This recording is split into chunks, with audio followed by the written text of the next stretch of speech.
शुरुआत बड़ी खबर के साथ करेंगे। साल का आखिरी सूर्य ग्रहण आज है। दोपहर 2:39 पर सूर्य ग्रहण लगेगा और भारत में आंशिक रूप से ये ग्रहण दिखेगा। तो बड़ी खबर, बड़ी जानकारी देते चले।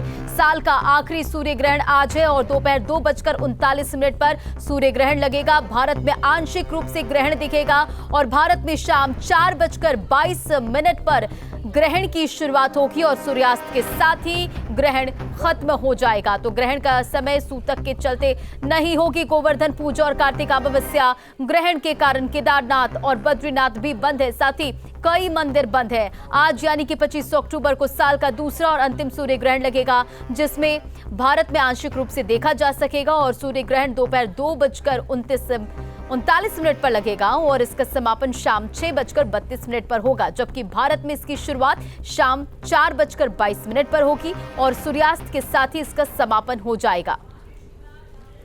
तो सूतक काल के चलते आपको बताते चले कि कई जो मंदिर हैं, मंदिर के कपाट हैं, वो बंद है, लेकिन फिर भी कुछ तस्वीरें निकलकर सामने आ रही है कि लोगों को जानकारी नहीं पहुंची और इस वजह से मंदिर में जो भारी संख्या में लोग पहुंच रहे हैं। तो दिवाली के अगले दिन यानी कि आज 25 अक्टूबर मंगलवार को भारत और दुनिया के कुछ हिस्सों में आंशिक रूप से सूर्य ग्रहण होगा और ये साल का आखिरी सूर्य ग्रहण होगा। दोपहर 2:39 पर सूर्य ग्रहण की शुरुआत हो जाएगी। अगर भारत की बात की जाए तो भारत में 4:22 पर इसकी शुरुआत होगी और सूर्यास्त के साथ ही जो ग्रहण है वो समाप्त हो जाएगा। ये सूर्य ग्रहण यूरोप, मध्य पूर्व अफ्रीका के उत्तर पूर्वी हिस्सों और पश्चिमी एशिया, उत्तर अटलांटिक महासागर और हिंद महासागर में दिखेगा। और आज साल का आखिरी सूर्य ग्रहण लग रहा है। सूतक के चलते जहां मंदिर बंद है, वहीं लोग गंगा स्नान कर रहे हैं। अब आपको दो तस्वीरें हम दिखाएंगे। देखिए किस तरह से लोग जो है, कपाट बंद है तब भी पूजा अर्चना करने के लिए पहुंच रहे हैं और ये तस्वीर केदारनाथ से सामने आई है, जहां कपाट बंद किए गए हैं। दूसरी तस्वीर भी आपको दिखाएंगे प्रयागराज से, जहां सूर्य ग्रहण के मौके पर लोग गंगा स्नान करते हुए नजर आ रहे हैं। तो देखिए ये दो तस्वीर, साल का आखिरी सूर्य ग्रहण और भारत में आंशिक रूप से ये ग्रहण दिखेगा। और केदारनाथ से तस्वीरें निकलकर सामने आई है, जहां केदारनाथ के जो कपाट हैं वो बंद कर दिए गए। आपको बताते चले कि ग्रहण के समय से पहले सूतक काल लग जाता है 12 घंटा पहले और कपाट बंद कर दिए गए मंदिर के। जानकारी के मुताबिक शाम के वक्त कपाट खोले जाएंगे, विशेष पूजा अर्चना की जाएगी और तब भक्त जो है वो दर्शन कर सकते हैं। और ये तस्वीर देखिए जहां गंगा स्नान करते हुए नजर आ रहे हैं लोग। प्रयागराज से ये तस्वीरें निकलकर सामने आई है। तो साल का आखिरी सूर्य ग्रहण और इस मौके पर गंगा स्नान करते हुए लोग नजर आ रहे हैं।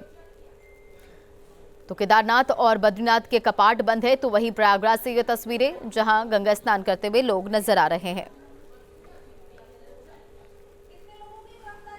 ये सूर्य ग्रहण का दिन है, काफी अरसे बाद यह आज का सूर्य ग्रहण लगा है और जहां तक हमारी उम्मीद है कि मंदिर 12 घंटे लगभग पहले ही बंद कर दिया जाता है सूर्य ग्रहण के, और सूर्य ग्रहण के उपरांत ही मंदिर खुलेगा। बंद है यहाँ का नहीं, कल सुबह तक होगा। इसमें ईश्वर पर कष्ट है तो सभी पर कष्ट है, लेकिन हम लोग भजन पूजन बाहर से ही करके अपना इसको निपटाएंगे। क्योंकि हम लोग तो डेली आने वाले हनुमान मंदिर डेली आते हैं, लेकिन आज बाहर से ही दर्शन होगा। दर्शन क्या, उनका स्मरण होगा और कुछ नहीं होगा। आज पूजा पाठ नहीं होगी। आज यानी 25 अक्टूबर को साल का आखिरी सूर्य ग्रहण पड़ रहा है और इसका मानव जीवन में क्या प्रभाव पड़ेगा, वैज्ञानिक और ज्योतिषी की क्या इस पर राय है, ये रिपोर्ट देखिए।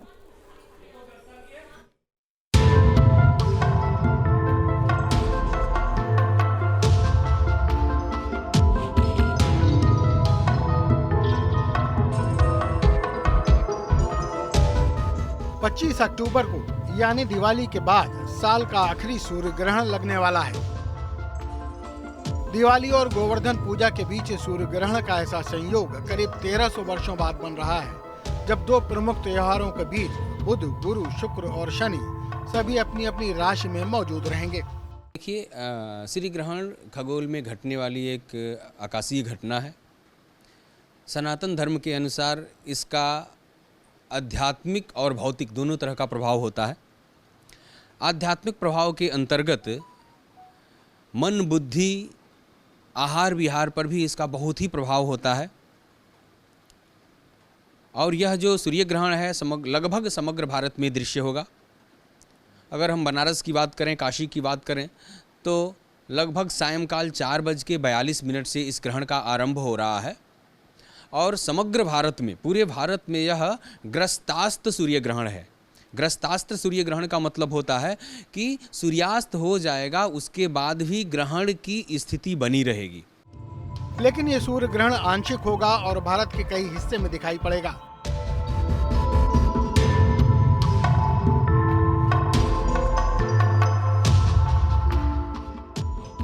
भारत में ये आंशिक सूर्य ग्रहण शाम 4:22 से लेकर 5:42 तक रहेगा।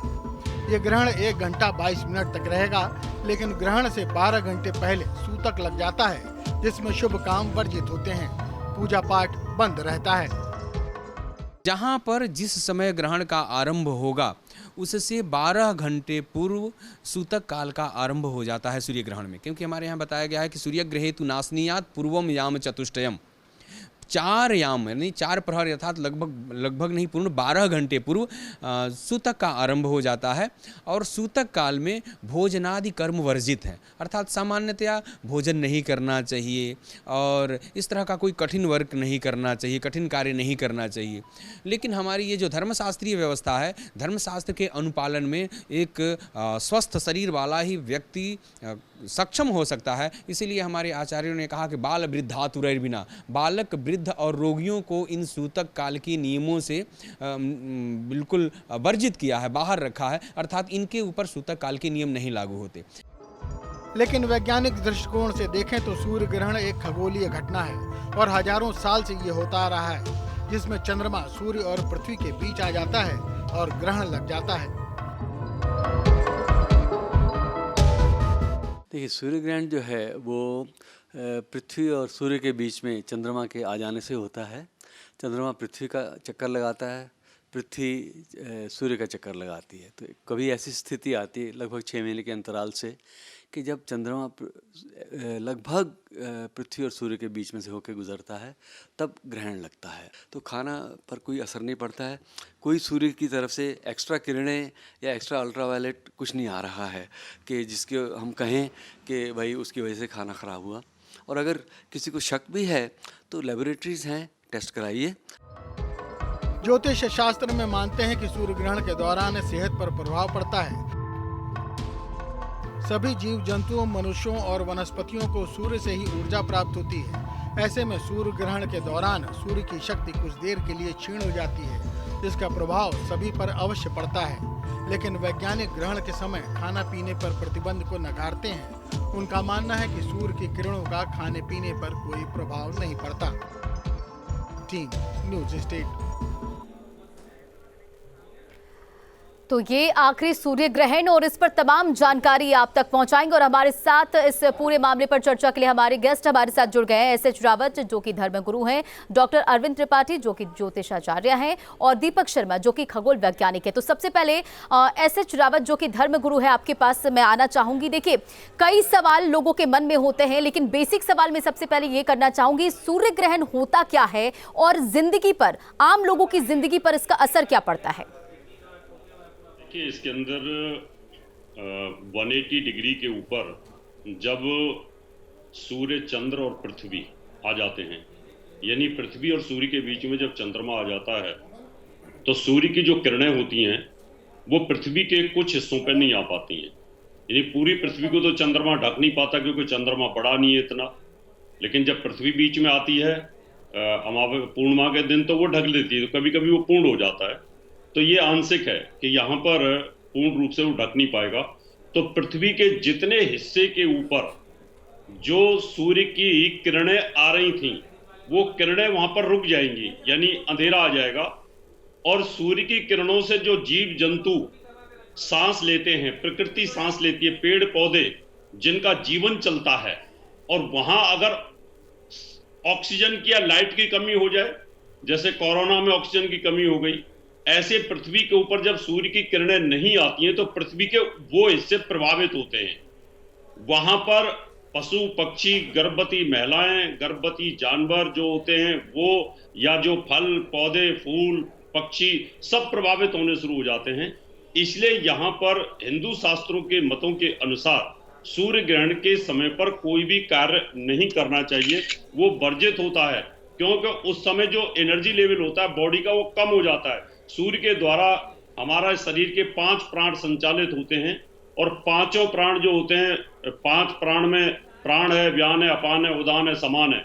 जब इनके ऊपर जो सूर्य की किरणें आती हैं और वो कम हो जाएंगी तो शरीर का एनर्जी लेवल कम हो जाएगा, और शरीर का एनर्जी लेवल कम हो जाएगा, और उस समय अगर आप खाते हैं, पीते हैं, कोई काम करते हैं तो शरीर के ऊपर उसका नेगेटिव इफेक्ट आता है। तो सबसे ज्यादा हमारे शरीर के ऊपर नेगेटिव इफेक्ट आता है। गर्भवती महिलाएं, गर्भवती जानवरों पर इसलिए ज्यादा इफेक्ट आता है कि वो उनके पेट में एक बच्चा पल रहा होता है और उनको ज्यादा एनर्जी की जरूरत होती है और एनर्जी प्रॉपर मिल नहीं पाती है, तो इस वजह से उनको मना किया जाता है कि उस समय कोई काम ना करें, अपनी एनर्जी को स्टोर करते रहें और ध्यान में बैठे रहें, मंत्र जाप करते रहें और भगवान को याद करते रहें। जब आप एकाग्र अवस्था में होते हैं, भगवान को याद कर रहे होते हैं, तो बॉडी का एनर्जी लेवल बढ़ा रहता है। तो जो डेफिशिएंसी ऑफ द एनर्जी सूर्य ग्रहण के टाइम पर होती है शरीर के अंदर या प्रकृति के अंदर, तो प्रकृति का वो हिस्सा इसमें सारा की सारा प्रभावित होना शुरू हो जाता है। इसलिए इसके उपाय हमें करने चाहिए और इसको ध्यान में रखना चाहिए। इसका साइंटिफिक और आध्यात्मिक आधार होता है। हाँ, बहुत सारे हमारे जो खगोल शास्त्री हैं, वैज्ञानिक, वो बोलते हैं ये खगोलीय घटना, इसका प्रभाव नहीं होता है। उनको रिसर्च करने की आवश्यकता है कि प्रभाव क्यों नहीं होगा। यानी जब सूर्य की किरण सीधी सीधी पृथ्वी के ऊपर आ रही है और अगर वो नहीं आएगी और कम आएगी तो प्रभाव निश्चित तौर पर होगा। तो इस तरीके से हमें इसको शोध करने की आवश्यकता होती है। तो खास ध्यान रखें कि इस समय पर गर्भवती जो महिलाएं, उनको बाहर नहीं निकलना चाहिए, उसको सूर्य ग्रहण को नहीं देखना चाहिए, बचाव करना चाहिए, खाने पीने से बचना चाहिए, और जो खाना पीना आपका बना ठीक है। एसएच रावत जी, आपने अपनी बात रख दी। अब हमारे साथ दीपक शर्मा भी जुड़े हुए, जो कि खगोल वैज्ञानिक है। सर, बहुत बहुत स्वागत है आपका। आपने सुना कि एसएच रावत, जो कि धर्म गुरु है, आध्यात्मिक तौर पर उन्होंने बताया कि सूर्य ग्रहण क्या होता है, और उन्होंने ये भी कहा कि कहीं ना कहीं जो वैज्ञानिक, उन्हें रिसर्च करने की जरूरत है, लेकिन खगोलीय घटना ये वैज्ञानिकों की तरफ से कहा जाता है। आप क्या कहना चाहेंगे इस पर? देखिए, जब से पृथ्वी, सूरज, चांद ये सब बना है, जब से ब्रह्मांड की उत्पत्ति हुई है, तब से ही ये सूर्य ग्रहण वगैरह सब पड़ते रहे हैं। हजारों साल से हम इसलिए कहते हैं क्योंकि हजारों साल से हम जान गए और इसका डाटा इकट्ठा करना शुरू कर दिया। हमारे वेद और शास्त्रों में जो लिखा है उसे भी मैं अलग, उसको भी इंतहा नहीं लगता, बिल्कुल अलग नहीं रख सकता। लेकिन मैं इतना ज़रूर कहूँगा इस बारे में, जो खाने की बात करते हैं ये, इसको इस दृष्टिकोण से देखने की ज़रूरत है कि ओबेसिटी जो होती है, पेट का मोटापा जो आता है, टमी बाहर निकल जाती है, तो डॉक्टर कहते हैं कि कम से कम खाना खाना चाहिए। तो इसलिए इस तरह के धर्म के अंदर हमारे ऐसे कुछ ना कुछ प्रावधान जरूर करे गए, जिससे हमारे स्वास्थ्य को मेंटेन किया जाए, बॉडी को फिट रखा जाए और कम से कम खाना खाया जाए। तो मैं तो उस दृष्टिकोण नज़रिए से देखता हूँ। खगोलीय घटना है, मज़ेदार घटना है, इसमें कोई शक नहीं है। एक नेचुरल फिनोमिना है, ये एक सामान्य प्रक्रिया है, इसमें भी कोई शक नहीं है। और जब ये सूरज और पृथ्वी के बीच में जब चंद्रमा आता है और जब पूरी तरह से ढक लेता है, तो बिल्कुल टेम्परेचर बहुत डाउन हो जाता है, ठंडा हो जाता है, जब टोटल सोलर इक्लिप्स होता है। लेकिन ये पार्शियल सोलर इक्लिप्स है, तो पार्शियल सोलर इक्लिप्स में ज़्यादा टेम्परेचर पे बहुत ज़्यादा अंतर नहीं आता है, थोड़ा सा फ़र्क तो पड़ता ही है।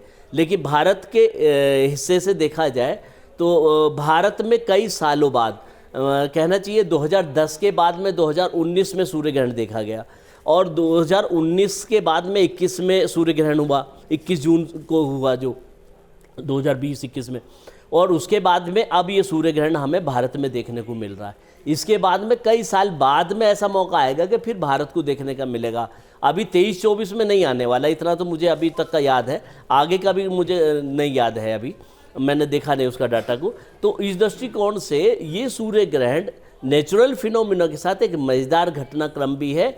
और तब चंद्रमा के मूवमेंट को हमने जब शूट किया, कैमरे में भी शूट किया हुआ है, तो वो बहुत ही खूबसूरत नज़ारा होता है।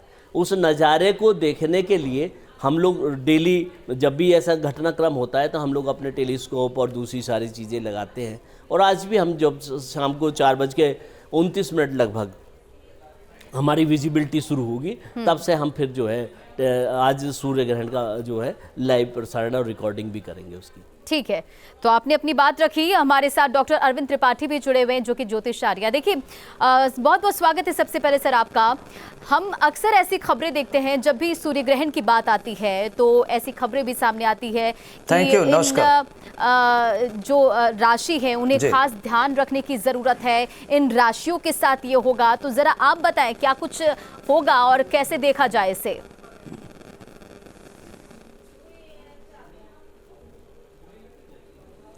देखिए रंजना, हमारे यहाँ जब सूर्य ग्रहण होता है तो 12 घंटा पहले सूतक लग जाता है।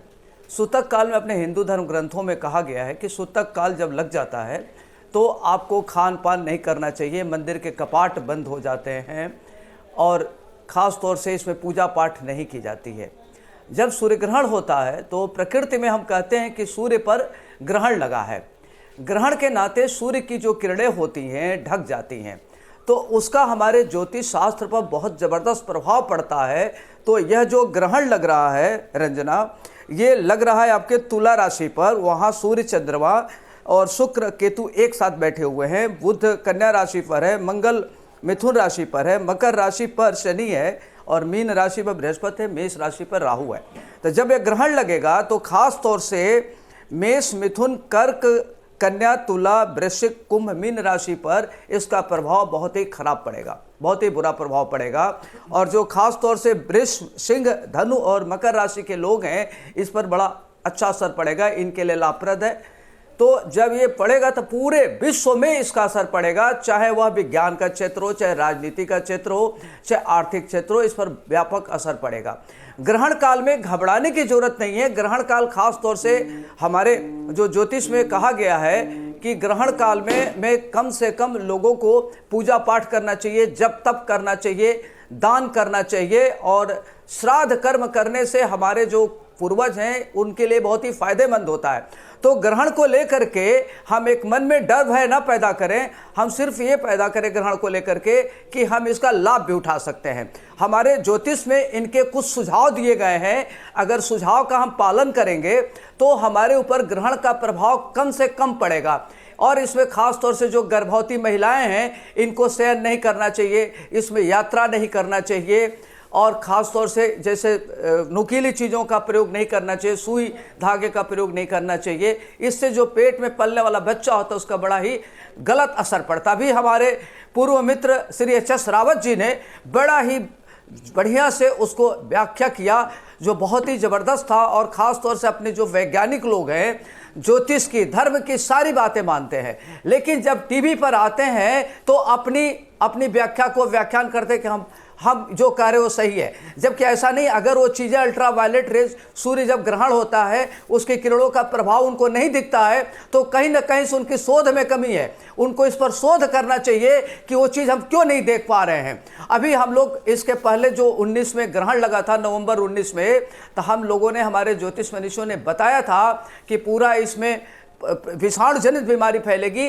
जिससे किच पेट में पूरा विश्व आ गया, हाहाकार मच गया था। तो वैज्ञानिकों का काम है विरोध कर रहा, जबकि ऐसा नहीं। अगर आप रिसर्च नहीं कर पा रहे हैं, आप उस चीज़ को देख नहीं पा रहे हैं, तो कहीं ना कहीं से आपकी शोध में कमी है, आपकी विद्वता में कमी है। आपको पुनः रिसर्च करना चाहिए। अगर मान लीजिए कोई अंधा व्यक्ति है, अगर उसको दिख नहीं रहा, कह दे सूर्य का अस्तित्व नहीं है, तो वो गलत कह रहा है। तो निश्चित रूप से हम जो कहते हैं ज्योतिष में, हमारे ज्योतिष पंचांगों में बता दिया जाता है कि कब सूर्य ग्रहण होगा, कब चंद्र ग्रहण होगा, उसका इफेक्ट क्या पड़ेगा। और हमारे ज्योतिष में यह भी वर्णित है कि जो होने वाला बच्चा या व्यक्ति का भूत, भविष्य, वर्तमान सब पहले से व्याख्या किया गया, सब बताया गया है।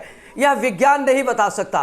तो जहां से विज्ञान की सीमा समाप्त होती है, वहां से हमारे ज्योतिष की सीमा की शुरुआत होती है। तो निश्चित रूप से वैज्ञानिकों को यह शोध का विषय है। दूसरी बात हम आपको ये बताना चाहेंगे कि यह जो ग्रहण लग रहा है इसका व्यापक असर पड़ेगा, आर्थिक क्षेत्र में पड़ेगा, पूरे विश्व में अरविंद जी, किस क्षेत्र में क्या असर पड़ेगा ये मैं आपसे फिर जानूंगी। लेकिन देखिए, जब आप अपनी बात रख रहे थे तो दीपक शर्मा मुस्कुरा रहे थे, वो आखिर मुस्कुराने की वजह क्या थी, जरा ये बताइए आप। मेरे मुस्कुराने की ये वजह थी कि मैंने तो विरोध वाला कोई बात ही नहीं कही और ये तो एकदम से अटैक पे आ गए। है ना, पहली बात तो। और दूसरी बात ये है कि अगर ज्योतिष इतना ही बढ़िया है तो ज्योतिष के दो पार्ट हैं, एक फलित ज्योतिष है, गणित ज्योतिष। विज्ञान गणित ज्योतिष को मानता है, इन्होंने खामखा छेड़ा है मुझे, तो मैं थोड़ा सा बताना तो पड़ेगा मुझे। गणित ज्योतिष आर्यभट्ट उसके समर्थक थे और फलित ज्योतिष के वराहमिहिर समर्थक थे।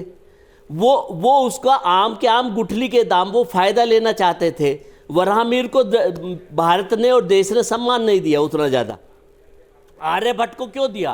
पहला उपग्रह आया तो आर्यभट्ट के नाम से आया, इसीलिए आया क्योंकि गणित ज्योतिष को सम्मान देते थे। और दूसरा मैं ये कहना चाहता हूँ कि मैंने तो ऐसी कोई बात इस दृष्टिकोण से कही नहीं कि हमारे शोध में कमी है। आप दूसरों में कमी निकालने से पहले मैं ज्योतिष से सिर्फ एक सवाल पूछना चाहता हूँ। वो मैं ये भी जानता हूँ कि जब सूर्य ग्रहण और चंद्र ग्रहण होते हैं या कलाएँ होती हैं, तो जब चंद्रमा और उसके बीच में खिंचाव आता है पृथ्वी की गति के बीच में, तो तब उससे लहरों पे प्रभाव पड़ता है। ये मैं जानता हूँ। जब लहरों पे प्रभाव पड़ सकता है तो इंसान पे भी प्रभाव पड़ सकता है। लेकिन ये जो फलित ज्योतिष का पाखंड है, उस दृष्टिकोण से मैं कहना चाहता हूँ कि जब ये इतने बढ़िया ज्योतिषी हैं और बहुत ही अच्छे इंसान हैं, तो ये पहली घोषणा क्यों नहीं कर देते कि जो है इस देश का जो है प्रधानमंत्री कौन बनेगा? तब तो ये नहीं बोलते हैं, तब कभी भी डिक्लेयर नहीं करते हैं। ये बाद में उसके कहते हैं कि हमने वहां कहा था, तब ये दबी जुबान से 4-5 विकल्प रखते हैं अपने पास तैयार, और उनमें से एक को उठा के बोलना शुरू कर देते हैं। ठीक है, आप अपनी बात पूरी कर लीजिए अरविंद जी, और फिर आगे चर्चा की शुरुआत करेंगे, क्योंकि कई भ्रम होते हैं, कई मिथ होते हैं लोगों के बीच। बात पूरी करें।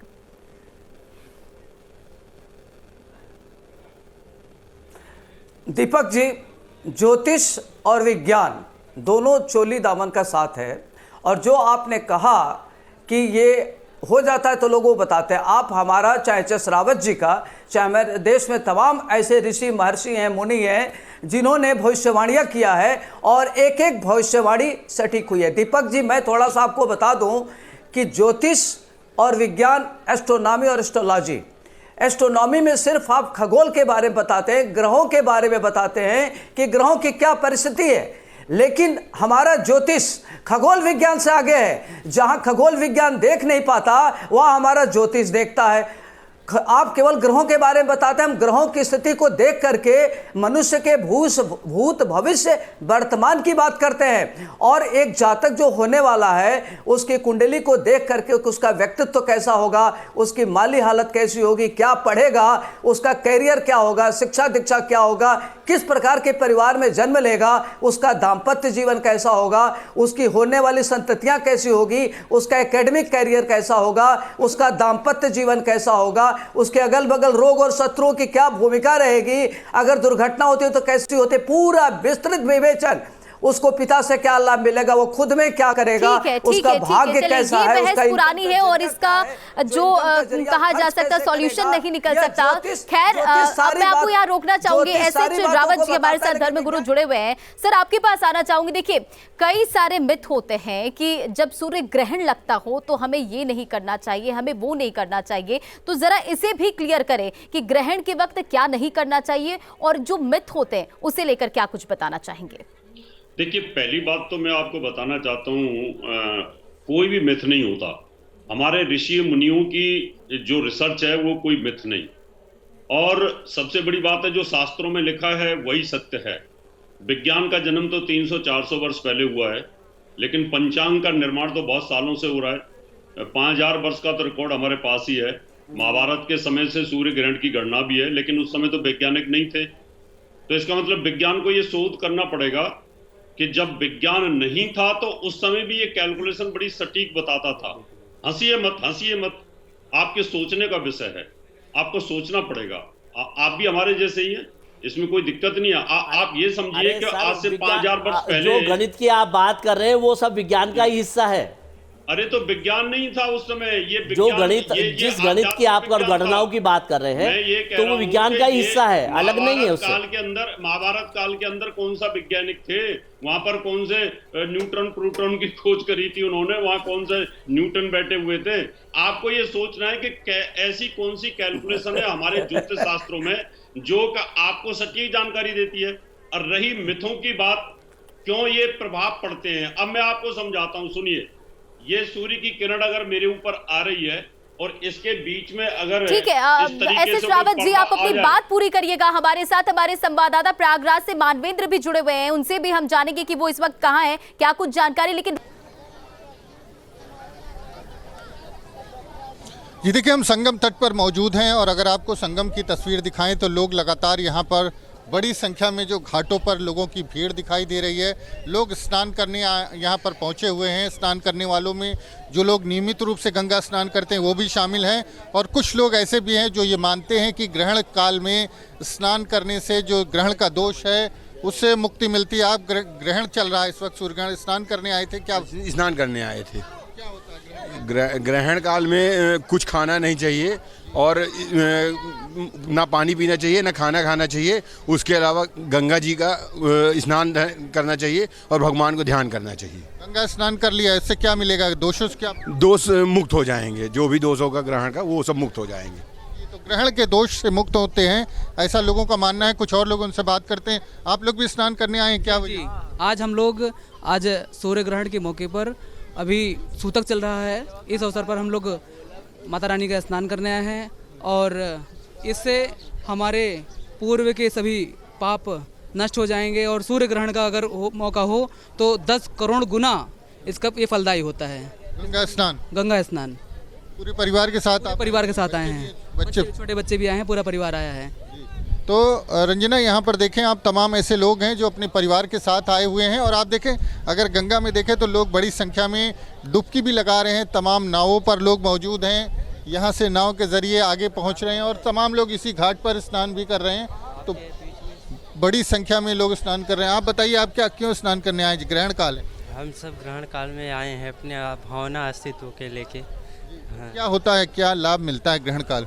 लाभ इससे ये होता है कि हमारे अंदर भावनाएं अच्छी रहती हैं, अच्छे विचार रहते हैं, ये सब रहता है। ये तो हर किसी का अपना तरीका है, लेकिन सबको ही यहाँ पर जो लोग मौजूद हैं ग्रहण काल में स्नान को विशेष मानते हैं और उसका जो रिज़ल्ट है वो भी मानते हैं कि मिलता है। जो दोष होते हैं ग्रहण के उससे मुक्त मिलती है। तो घाट पर लोगों की भीड़ यहाँ पर जमा है, बड़ी संख्या में लगातार लोग यहाँ पर पहुँच रहे हैं स्नान करने के लिए और गंगा, यमुना और त्रिवेणी की पवित्र संगम में डुबकी भी लगा रहे हैं। तो त्रिवेणी स्नान के लिए तमाम लोग यहाँ पर पहुँचे हुए हैं और जिस तरह से माना जाता है कि ग्रहण काल में जो दोष होते हैं ग्रहण के वो कटते हैं अगर आप गंगा में स्नान करें। तो गंगा में बहुत सारे ऐसे लोग भी आपको मिलेंगे जो ग्रहण काल में पूरे समय गंगा में आपको दिखाई देंगे और स्नान करेंगे और उसके बाद जब मोक्ष काल हो जाएगा तब वो गंगा से बाहर निकलेंगे और अपने घरों को जाएंगे। तो ग्रहण में स्नान का विशेष महत्व माना जाता है। ठीक है मानवेंद्र, ये तस्वीरें दिखाने के लिए और इन जानकारियों के लिए बहुत बहुत शुक्रिया। आप हमारे साथ बने रहे और हमारे साथ हमारे गेस्ट भी लगातार जुड़े हुए। दीपक शर्मा, एक बार फिर से मैं आपका रुख करना चाहूंगी। देखिए, ग्रहण को लेकर आज भी ना कई जो डराने वाले विश्वास कायम है। मतलब कई लोगों के लिए ये होता है कि ये जो घटना होती है उससे दुनिया का खात्मा हो जाता है, ऐसा लोगों का मानना है। ये डराने वाले जो चीजें हैं वो लोगों के मन में होता है। क्या सावधानी बरतें और कैसे इसे देखा जाए? सरकार की तरफ से भी एडवाइजरी जारी की गई है कि खुली आंखों से थोड़ी देर के लिए भी सूर्य को ना देखें। तो क्या कुछ सावधानी बरतने की जरूरत है, ये भी जरा बताएं। देखिए, ये जो सूर्य ग्रहण है ये एक, मैंने पहले बताया कि एक नेचुरल फिनोमिना है और नेचर का सम्मान हमेशा करना चाहिए। दूसरी बात यह है कि जब अल्ट्रावायलेट रेज की जब हम बात करते हैं तो जब सूर्य ग्रहण के दौरान में आपने देखा होगा कि ये किरणें तीखी हो जाती हैं और जब हमारी नंगी आंखों से अगर हम सूरज को देखेंगे या सूर्य ग्रहण को देखेंगे तो उस समय हमारी रेटिना को डैमेज कर देते हैं, तो अंधा होने की संभावना रहती है। तो सूरज को डायरेक्ट किसी भी कीमत पर ना देखा जाए, उसे एक चश्मे के माध्यम से देखा जाए। अभी थोड़ी देर में मैं आपको, मेरे रखा हुआ है, मैं आपको चश्मा दिखा दूंगा। उस चश्मे को लगाकर एक गवर्नमेंट वितरित करती है। 2004 जब भी बड़े सूर्य ग्रहण हुए तब बांटे गए हैं, लोगों ने रखते नहीं अपने पास में संभाल कर। सोलर के देखने वाले चश्मे होते हैं, उनको देखिए। सोलर फिल्टर जो 14 नंबर का होता है, 28 नंबर का, उससे कुछ देर को देखा जा सकता है। और उसके अलावा टेलीस्कोप के फिल्टर लगाकर भी आप देख सकते हैं। आप सोलर स्कोप से देख सकते हैं। कई सारे उपकरण हैं जो अलग अलग जगह पर जो साइंस क्लब्स बने हुए हैं जहाँ पर उनके पास उपलब्ध है। दीपक शर्मा जी, धर्मगुरु एस आचार्य कुछ कहना चाहते हैं, जरा सुनते हैं। रंजना जी, रंजना जी, मैं दीपक जी से ये जानना चाहता हूँ, इन्होंने कहा कि इनको खुली आंखों से नहीं देखना चाहिए, चश्मा लगाना चाहिए। अब खुली आंखों से ना देखें तो इसका मतलब कहीं ना कहीं इफेक्ट है। चश्मा लगाना जरूरी क्यों कर दिया आप लोगों ने? इसका मतलब मानव की आंखों पे इसका नेगेटिव इफेक्ट आ रहा है और आप कहते हैं ये बड़ी अद्भुत घटना है, इसका आनंद लेना चाहिए। जब आपकी आंखों पर इसका नेगेटिव इफेक्ट आ रहा है तो जो टेम्परेचर फ्लक्चुएट करता है पृथ्वी के ऊपर, तो पृथ्वी के ऊपर बहुत सारे ऐसे बैक्टीरिया हैं, मैक्रोजीव हैं जो 5 डिग्री पर बनते हैं और 5 डिग्री पर समाप्त होते हैं। तो बहुत सारे हमारे शरीर के अंदर ऐसे बैक्टीरिया पैदा होते हैं, हमारे शरीर में, हमारी दाढ़ी में बैक्टीरिया वायरस होता है, इसलिए नहाने का विधान है, इसलिए गंगा स्नान करना चाहिए और जो कपड़े पहने होते हैं इनको भी धो करके पहनना चाहिए। आप ही खुद मान रहे हैं कि आंखों को हानि पहुंचा सकता है। जब मनुष्य की इतनी मजबूत आंखों को हानि पहुंचा सकता है तो पृथ्वी के ऊपर गर्भ के अंदर पल रहे बच्चे, नाजुक बच्चों पर इसका इफेक्ट क्यों नहीं हो सकता दीपक जी? नहीं, मैंने तो विरोध नहीं किया, मैंने मना तो नहीं किया कि आपकी बात का विरोध करा हो। मैंने तो विज्ञान के तथ्यात्मक बातों को कहा है, जो आप भी कह रहे हैं उनको भी स्वीकार कर रहा हूँ। आपसे विरोध की बात ही नहीं आपकी तथ्यात्मक, मैंने अल्ट्रावायलेट रेज को मना तो नहीं किया। नहीं, मैं आपसे सिर्फ एक बड़ी रिक्वेस्ट के तौर पे जानना चाहता हूँ कि अगर आपकी आंखों पे इसका सीधा इफेक्ट आ रहा है तो इसका मतलब गर्भवती महिलाओं पर भी इसका इफेक्ट आना चाहिए और नेचर पर भी इसका इफेक्ट आना चाहिए और फूड में भी इसका इफेक्ट आना चाहिए। और बना हुआ जो खाना है उसके अंदर ऐसे मैक्रोजीव पैदा हो जाएंगे टेम्परेचर फ्लक्चुएट करते ही, तो उसमें डिस्टर्बेंस होगी। तो ये तो हमारी ऋषियों ने हमें ये साधन दिए हैं, ये मिथ नहीं है। इनको मैं यही कहता हूं कि इनको समझने की जरूरत है कि अगर 10 डिग्री टेम्परेचर फ्लक्चुएट हो रहा है, 18 डिग्री टेम्परेचर बैक्टीरिया मच्छर मर जाता है। चलिए, आप दोनों ने अपनी बात पूरी कर दी। हमारे साथ अरविंद त्रिपाठी भी जुड़े हुए हैं। सर, आपके पास आना चाहूंगी। देखिए, अब ये जरा समझाइए, कहा जा रहा है कि ये खास संयोग करीब सालों बाद बन रहा है और 27 साल बाद ऐसा मौका है जब दिवाली के बाद सूर्य ग्रहण लग रहा है, तो किन पे इसका जो है वो पॉजिटिव असर पड़ेगा, कैसे इसे समझा जाए और किन राशियों पर इसका पॉजिटिव असर पड़ेगा?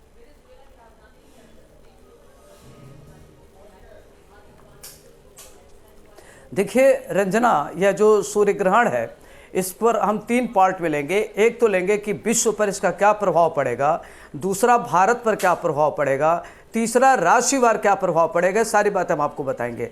देखिए, पूरे भारत में इस चूंकि बहुत कम असर इस पर पड़ेगा, तो भारत की जो स्थिति होगी वो बहुत मजबूत होगी, चाहे आर्थिक पक्ष हो, चाहे स्वर्ण का पक्ष हो, चाहे आपका भूमि भवन का पक्ष हो।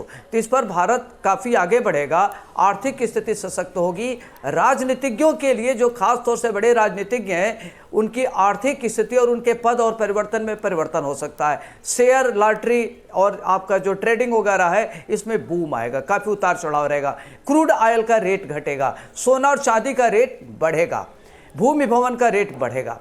एक तो हो गया। दूसरा, राजनीति में जो बड़े लोग हैं, जो काफ़ी आत्मविश्वास से भरे हुए हैं, उनकी राजनीति की स्थिति डगमगा सकती है और उनके इज्जत पर, दांव पर प्रतिष्ठा लग सकता है। दूसरी बात आपको बताऊंगा कि भारत विश्व गुरु की भूमिका में होगा और पूरे विश्व में युद्ध की भूमिका रहेगी, जिससे काफ़ी परेशानियां आ सकती हैं।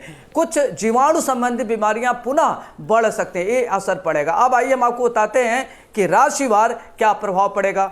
तो खास तौर से जो वृष राशि है, सिंह राशि, धनु राशि और मकर राशि, इनके लिए बहुत ही अच्छा है। इनकी आर्थिक स्थिति सशक्त होगी, ये प्रगति करेंगे, आगे बढ़ेंगे और इनके पास धन धान की स्थिति अच्छी होगी, तुरंत उनका विकास होगा। और जिन राशियों के लिए खराब है, खास तौर से मेष राशि, मिथुन, कर्क, कन्या, तुला और वृश्चिक, कुंभ, मीन राशि वालों के लिए ठीक नहीं है। तो जो मेष राशि वाले जातक हैं, उनको पत्नी का पीड़ा हो सकता है, तो पत्नी के स्वास्थ्य पर ध्यान दें।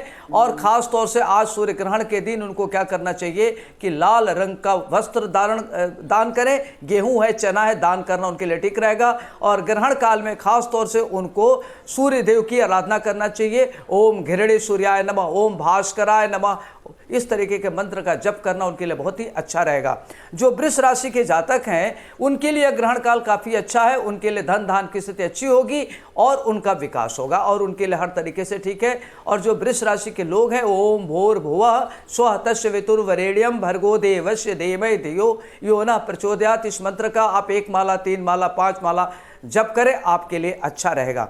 वहीं जो मिथुन राशि वाले जातक हैं उनको ध्यान रखना है कि उनको कारण चिंता हो सकती है, तनाव हो सकते हैं, द्वंद्व में आ सकते हैं। तो आज कोई मजबूत निर्णय, किसी प्रकार का गंभीर निर्णय लेने से बचे, हेल्थ पर ध्यान दें और कोई भी निगेटिव चीज़ न सोचें, अपने को कोशिश करें कि पॉजिटिव रखें।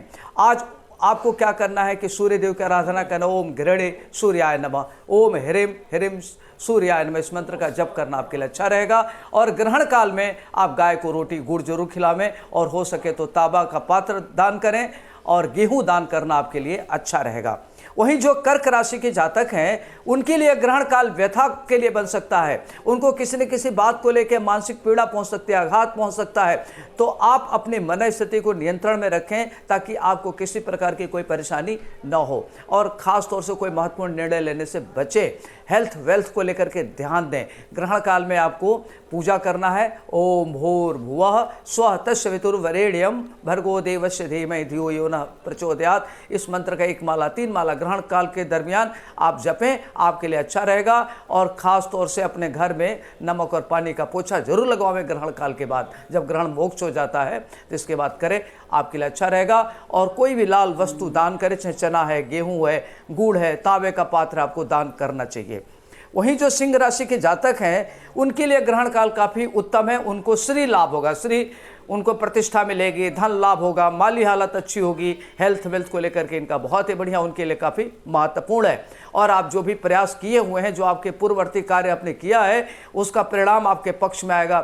घर में बहुत सारे महत्वपूर्ण कार्य होंगे, तो सिंह राशि वालों के लिए बहुत अच्छा है। आपको क्या करना है कि ओम घृणे सूर्याय नमः, इस मंत्र का जप करना है, 1 माला 3 माला जरूर जप करें, आपके लिए अच्छा रहेगा। और ग्रहण काल में खास तौर से सूर्य पर ग्रहण लगता है तो सूर्य की दान करना चाहिए, चाहे गेहूं है, चना है, ये सब दान करें, तांबे का पात्र दान करें, आपके लिए अच्छा रहेगा।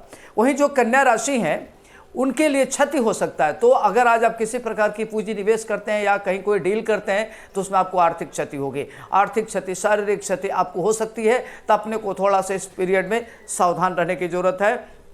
और ग्रहण काल में खास तौर से भगवान सूर्य की आराधना करें, ओम घृणे सूर्याय नमः या गायत्री मंत्र की उपासना करना आपके लिए बेहतर रहेगा। वहीं जो तुला राशि के जातक हैं उनको अपनों से आघात लग सकता है, किसी पर बहुत भरोसा करते हो विश्वासघात कर सकता है, उनकी मन स्थिति थोड़ी डावाडोल हो सकती है, उनकी उद्विग्नता बढ़ सकती है। तो आज खास तौर से आप निगेटिव न सोचें, पॉजिटिव सोचें। और खास तौर से ग्रहण काल में पूजा पाठ करें, जप तप करें, दान करें, ये आपके लिए अच्छा रहेगा। और पॉजिटिव सोचें और मंत्र लगा लीजिए, मंत्र के बीच में रहिए, आपके लिए बहुत अच्छा रहेगा। और अपने सोच को जितना पॉजिटिव हो सकता है रखें, आपके लिए अच्छा रहेगा। वहीं जो वृश्चिक राशि के जातक हैं उनको आज आर्थिक क्षति हो सकती है। अगर आपने कहीं लेन देन किया हो, पैसा आपका डूब सकता है, आपको दिक्कतें आ सकती हैं, तो आर्थिक क्षति हो सकती है, इससे आपको बचना है और अपना ध्यान रखना है। जो धनु राशि के जातक हैं उनको खास तौर से लाभ की स्थिति रहेगी, लाभ आपको मिलेगा, माली हालत अच्छी होगी। अगर आपने कोई व्यापार किया हो तो उसमें आज आपको बड़े पैमाने पर लाभ मिलेगा, आपकी स्थिति और अच्छी हो। इसके लिए आपको क्या करना है कि सूर्य की आराधना करें, ओम घृणे सूर्याय नमः या ओम भूर्भुवः स्वः तत्सवितुर्वरेण्यं भर्गो देवस्य धीमहि धियो यो नः प्रचोदयात्, इस मंत्र का जप करना आपके लिए बहुत अच्छा रहेगा। खासतौर से जो मकर राशि के जातक हैं उनके लिए उनको गाड़ी खरीद सकते हैं, घर ले सकते हैं, उनकी सुख सुविधा में वृद्धि होगी, जो उनकी तमाम लग्जरी चीज़ें उसमें बढ़ेगी। माता पिता का सुख मिलेगा, भूमि भवन खरीद सकते हैं, नौकरी इत्यादि का सुख मिलेगा, गाड़ी ले सकते हैं, नए प्रकार का व्यापार कर सकते हैं। तो उनके लिए चतुर्दिक लाभ का बन रहा है और सुख मिलेगा उनको। वहीं जो कुंभ राशि हैं, आज आपको ध्यान रखना है कि आज आपका मान हानि हो सकता है, आपके मान सम्मान को ठेस पहुंच सकता है। तो आज अपने को थोड़ा सा चैतन्य रहने की जरूरत है, अपने इनर सेंस की बात माने और अपने इष्ट देव की आराधना करें और गुरु की शरण में रहें, आपके लिए बहुत ही अच्छा रहेगा। और आज आपको क्या करना है कि गौशाला में जाके गाय को रोटी गुड़ खिलावें, तांबे का पात्र दान करें, गेहूं है, चना है, आप दान करें, आपके लिए बहुत अच्छा रहेगा। जो कुंभ राशि के, जो मीन राशि के जातक हैं, अंतिम राशि मीन राशि है, आज आपको आर्थिक आघात पहुंच सकता है, मानसिक आघात पहुंच सकता है। तो ऐसे समय में कहते हैं कि जब आपका कोई प्रिय को लेकर के कोई क्षति पहुंचती है तो मानहानि होता है, आपको मृत्यु तुल्य कष्ट महसूस होता है। तो आज आप क्या करें कि सूर्य देव की आराधना करें, ओम घृणे सूर्याय नमः, इस मंत्र का जप करें और हो सके तो काला तिल ग्रहण काल में दान करें। और ज़्यादा तौर से आज ध्यान रखें कि आप ओम भूर्भुवः स्वः तत्सवितुर्वरेण्यं भर्गो देवस्य धीमहि धियो यो नः प्रचोदयात्, इस मंत्र का जप करें। और जितना जप करेंगे मनसा उतना आपके लिए बढ़िया रहेगा। और मन को वाकई गुरुजी, तो देखिए गुरुजी ने पूरी तरह से बताया कि किन राशियों पर क्या हाल पड़ेगा, क्या सावधानी बरतने की जरूरत है। हमारे साथ एसएच रावत धर्मगुरु भी जुड़े हुए हैं। सर, आपके पास आना चाहूंगी। देखिए, इस दौरान तुलसी पत्ता का बहुत महत्व होता है। कहा जाता है कि जब ग्रहण काल होता है तो तुलसी पत्ता को हम अगर घर में दूध है, चावल है या फिर हम डब्बे में जो भी सामान रखते हैं उसमें डाल दें, और क्या सावधानी इस ग्रहण काल के दौरान बरते वो भी हमारे दर्शकों को बताएं। देखिए, इसके सब वैज्ञानिक आधार होते हैं। जैसे तुलसी का पत्ता है वो एंटीऑक्सीडेंट होता है, उसके अंदर जो केमिकल्स हैं वो कोई बैक्टीरिया पनपने नहीं देते। उसकी जो खुशबू होती है, जब उसको आप किसी चीज में डाल देते हैं तो उसकी खुशबू से जो बैक्टीरिया उसमें पनपेंगे वो नहीं हो सकते। आपने देखा है कि बहुत सारी चीजें ऐसी दवाई बनाई जाती हैं, पीने वाली दवाई बना जाती हैं, उनके अंदर एक ऐसा लिक्विड डाला जाता है जिसकी वजह से वो महीने तक खराब नहीं होता है। जैसे दूध भी आप पैक करते हैं तो वो 4-4, 6-6 दिन, 10 दिन तक दूध खराब नहीं होता है।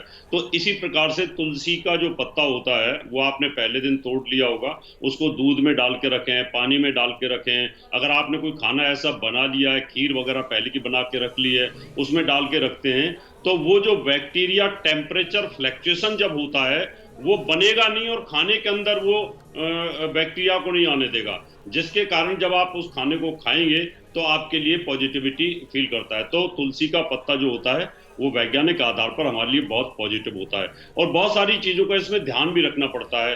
ध्यान इसलिए रखना पड़ता है कि आप ग्रहण काल के अंदर जब आप किसी चीज को बनाते हैं, मान लो चूल्हा गर्म करते हैं, तो चूल्हा गर्म करना या चूल्हे पे कोई चीज बनाना बहुत हानिकारक हो जाती है। एक तो टेम्परेचर फ्लैक्चुएट कर रहा होता है, दूसरा आपके घर का, आपके किचन का टेम्परेचर फ्लैक्चुएट करेगा, तो उसकी वजह से जो आपकी ऑरा होती है, जो आपका जो शरीर है, हमारा जो शरीर है सूर्य से संचालित होता है, तो हमारी ऑरा ऑलरेडी अल्ट्रावायलेट किरणों की वजह से फ्लैक्चुएट हो रही है। अल्ट्रावायलेट रेज ग्रहण में फ्लैक्चुएट होती है तो ओजोन परत फ्लैक्चुएट होती है, ओजोन परत फ्लैक्चुएट होती है तो हमारा ऑरा फ्लैक्चुएट होता है। तो इन सब चीजों में बड़ा ध्यान रखने की जरूरत होती है। जैसे अभी अरविंद जी ने बताया, बड़े ज्ञान की बातें बताई हैं, लेकिन जो साधक है उनको इस समय पर सफेद कपड़े पहन करके ध्यान करना चाहिए और अपना नाभि चक्र से लेकर के ब्रह्म तक मंत्रों का जाप करेंगे। बॉडी के एनर्जी लेवल को बढ़ाते रहें। बॉडी का एनर्जी लेवल अंदर से बढ़ा रहेगा तो ऊपर से जो डेफिशिएंसी ऑफ द एनर्जी होगी सूर्य की वजह से, वो आपकी बॉडी को बैलेंस करके रखेगी। इसलिए ध्यान रखें, अपने तुलसी के पत्ते डाल के रखें, और जो 2 घंटे का पीक आवर होगा उस 2 घंटे में कोई काम ना करें, सिर्फ भजन करते रहें, ध्यान करते रहें, पूजा पाठ करते रहें। एक सवाल यहाँ ये भी पूछना चाहूंगी, इस दौरान जो होता है गर्भवती महिलाओं को लेकर खासा कहा जाता है कि उन्हें बहुत ज्यादा ध्यान रखने की जरूरत है, तो उनके लिए बताएं क्या सावधानी उन्हें बरतनी चाहिए इस दौरान। बिल्कुल एकदम सटीक बात आपने रंजना जी पूछी है। एक तो गाय का जो गोबर होता है, पुराने जमाने में गाय का गोबर लेकर के गर्भवती जो जानवर होते थे, गाय भैंस वगैरह बकरी, उनके जो पुट्ठे होते हैं बैक उनके ऊपर लगा देते थे। और स्त्री भी, गर्भवती जो महिलाएं हैं, वो अगर आपके पास गाय का गोबर है तो गाय का गोबर भी पेट के ऊपर लगा सकते हैं। गाय के गोबर में भी एंटी रेडिएशंस होती हैं कि वो ऊपर से जो आने वाली नेगेटिव रेज को कहीं ना कहीं डाइल्यूट कर देती हैं, खत्म कर देती हैं। अगर वो नहीं है तो आप जो गेरुआ होती है, जो खड़िया होती है, एक तरह एक वाइट होती है और एक लाल रंग की खड़िया जो होती है जिसको बोलते हैं, वो घोल करके भी अगर आप अपनी नाभि के आसपास लगा के लेते हैं, नाभि के ऊपर भर के भी रख लेते हैं, तो उससे जो नाभि हमारी जुड़ी होती है सूर्य के साथ में, और उसके ऊपर नेगेटिव किरणें नाभि के माध्यम से बच्चे को इफेक्ट ना करें, तो वो भी कर सकते हैं। और ज्यादातर सफेद कपड़ों का इस्तेमाल करिए, लाल रंग के कपड़ों का इस्तेमाल करिए। इस समय पर काले और नीले कपड़े बिल्कुल वर्जित रहेंगे, वो पहनने नहीं है, तो इससे भी बहुत जबरदस्त निश्चित तौर पर रंजना जी लाभ मिलेगा। ठीक है, दीपक शर्मा आप हमारे साथ लगातार जुड़े हुए हैं। अब आपसे ये सवाल होगा कि इस दौरान हमें क्या सावधानियां बरतनी चाहिए, जैसा कि मैंने आपसे पहले भी पूछा था। देखिए, बहुत दिलचस्प घटना होती है तो लोगों में भी कहीं ना कहीं अंदर से उत्साह होता है कि वो देखें इस घटना को, तो देखने की कोशिश करते हैं। तो सरकार ने भी इसे लेकर कहा है कि वो खुली आंखों से ना देखे, तो ऐसे कौन कौन सी चीजें होती है जिससे आम लोग अगर चाहे तो ये सूर्य ग्रहण को, इस घटना को देख सकते हैं? बिल्कुल ठीक कह रही हैं रंजना जी। देखिए, एक छोटी सी बॉल लें हम, और उस बॉल पर जो टूटा हुआ शीशा, जो कई बार देखा होगा अपने कपड़ों पर नक्काशी में हम छोटे छोटे शीशे के टुकड़े रखते हैं, लगाते हैं हम कपड़ों पे, उस तरह का छोटा, उस साइज़ का छोटा सा एक शीशे का टुकड़ा ले लें दर्पण का, शीशे का मतलब है मिरर, दर्पण का टुकड़ा ले लें और उसे बॉल के ऊपर चिपका लें। बॉल को ग्लास के ऊपर रख लें ताकि उसे घुमाया जा सके, और सूरज के से अंधेरे में, जैसे हम कमरे में बैठे हैं और बाहर सूरज की तरफ, सूरज से रिफ्लेक्शन ले, जैसे सूरज से लाइट आ रही है उस पर, और वो सूरज की लाइट अंदर कमरे में दीवार पर किसी पे प्रोजेक्ट कर लें और लगभग 75 फीट की दूरी पर रखेंगे तो एक बड़ा अच्छी आकृति बन जाएगी, और उसे दीवार पे जो प्रोजेक्ट हो रहा है उसे हम आराम से देख सकते हैं। ये सबसे सस्ता और बढ़िया तरीका है। पहले जो पानी में देखते थे, मुझे याद है बचपन में हम लोग पानी से देखते थे, तो पानी से भी नहीं देखना चाहिए, उसका रिफ्लेक्शन बड़ा तेज होता है और लोग फिर उसके बाद में नेकेड आई से ऊपर भी देखते हैं। तो सुरक्षित तो यही है कि सोलर चश्मे लगभग सबके पास होंगे नहीं, क्योंकि जब हम लोगों ने या पूरे देश भर में बटे थे तब 2010 में बटे थे, 2019 में भी बटे थे, और उसके बाद में फिर लोगों ने रखे नहीं होंगे संभाल के। लेकिन जिन लोगों ने रखे हुए हैं वो संभाल के वो चश्मे का उपयोग करें। और दूसरी बात यह कि इस बॉल का उपयोग करें, सोलर स्कोप हो तो करें, और टेलीस्कोप, अगर छोटा वाला टेलीस्कोप है, सिंपल टेलीस्कोप, वो जो 250, 300, 400, 500 रुपये का आता है, उस टेलीस्कोप को प्रोजेक्टाइल किसी कागज़ पे, वाइट पेपर पे कर ले, तो वो टेलीस्कोप से जो सीधा प्रोजेक्ट कागज़ पे होगा वो सूर्य ग्रहण को हम मज़े से देख सकते हैं, और बहुत ही आसान है। अगर आप खुले मैदान में हैं तो जो मैं बॉल का प्रोजेक्टाइल कह रहा हूँ, तो उसे एक डब्बा लेके चारों तरफ से अंदर सफ़ेद कागज़ पे प्रोजेक्ट कर लेंगे तो वो भी आपको आराम से आसानी से दिखाई दे जाएगा। ये इस तरीके से आप आसानी से देख सकते हैं। नंगी आंखों से बिल्कुल भी देखने की जरूरत नहीं है। बच्चे कई बार कोशिश करते हैं ऊपर देखने की, वाकई तो कहीं ना कहीं जो परिवार के लोग हैं उन्हें भी सावधानियां बरतने की जरूरत होती है, क्योंकि देखिए लोगों में उत्साह होता है, देखने की कोशिश करते हैं। फिलहाल आप तीनों का इस कार्यक्रम में जुड़ने के लिए, अपनी बातें रखने के लिए, जानकारी देने के लिए बहुत बहुत शुक्रिया, आप हमारे साथ जुड़े। तो देखिए आज सूर्य ग्रहण और इसे लेकर लोगों में भी उत्साह है, क्योंकि ये एक खगोलीय घटना है, तो वहीं कई सावधानियां भी बरतने की जरूरत होती है। और हमारे साथ इस चर्चा में शामिल जितने भी मेहमान थे उन्होंने बताया कि किस तरह से हम सावधानियां बरत सकते हैं और किन राशियों पर भी किस तरह